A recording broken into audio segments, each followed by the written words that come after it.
Nyaraka iliyovunja mtandaoni imeibua mvutano mkubwa wa kisiasa nchini Tanzania, ikidai kwamba Marekani imepanga kwa siri kuwaunga mkono wanasiasa wa upinzani kuelekea uchaguzi mkuu wa mwaka 2025.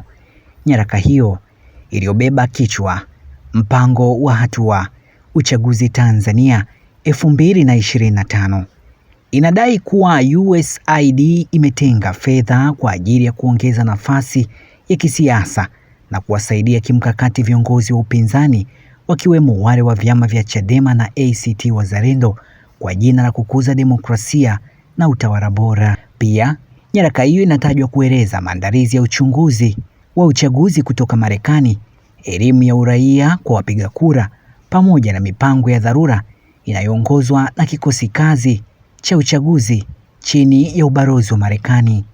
Hata hivyo, ubalozi wa Marekani nchini Tanzania umekana vikali uhalali wa nyaraka hiyo. Tumejidhihirisha kuwa nyaraka hizi si sahihi na haziakisi msimamo wa ubalozi kuhusu uchaguzi wa Tanzania, ilisema taarifa rasmi iliyotolewa siku ya Ijumaa. Viongozi wa Chadema na ACT Wazalendo hawajatoa kauli rasmi hadi sasa, wakisema wanaendelea kuzichambua nyaraka hizo.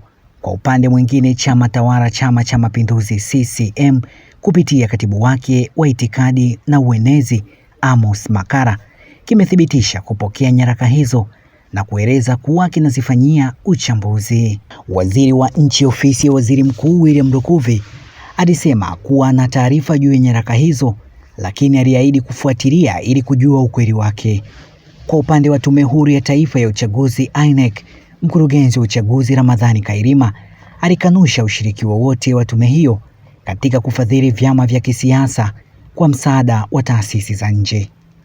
INEC haina mamlaka ya kusimamia au kuchunguza vyanzo vya kifedha za vyama vya kisiasa. Hiyo ni kazi ya msajili wa vyama vya siasa, alisema katika mahojiano ya simu. Jaribio la kumpata naibu msajili Sisti Nyahoza haikufanikiwa. Hata hivyo, Kailima alithibitisha kuwa USAID ni miongoni mwa taasisi zilizopatiwa vibali vya kufuatilia zoezi la uandikishaji wa wapiga kura. Tulifungua fursa ya maombi ya vibali vya elimu ya uraia na uangalizi wa uchaguzi tarehe 21 Aprili na mwisho kupokea maombi ni Mei 20, 2025, alieleza. Katika mjadala unaoendelea, baadhi ya wanaharakati wa jamii wamekosoa nyaraka hiyo wakisema ni ya kughushi na inalenga kuharibu sifa ya wapinzani.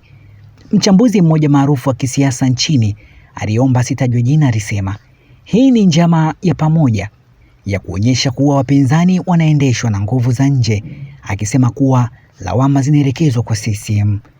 Wizara ya Mambo ya Nje na Ushirikiano wa Afrika Mashariki haijatoa tamko lolote rasmi, japokuwa jitihada za kupata msimamo wao zinaendelea. Tukio hili limeibuka wakati ambapo Tanzania inaelekea katika uchaguzi mkuu unaotarajiwa kuwa na ushindani mkubwa.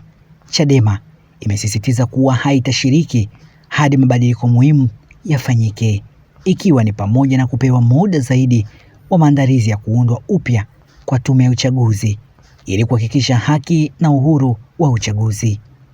Serikali kwa upande wake imejibu kwamba mabadiliko hayo tayari yamefanyika, ikitaja kuanzishwa kwa Tume Huru ya Taifa ya Uchaguzi kama ushahidi wa dhamira ya mageuzi.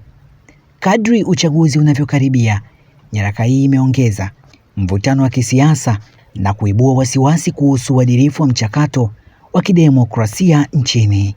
Wachambuzi wanatahadharisha kuwa hali ya kisiasa inaweza kuwa tete zaidi kuelekea uchaguzi huo wa kihistoria. Hii ni ripoti ya Media Wire Express na mimi ni Joseph Mwana wa Isangura.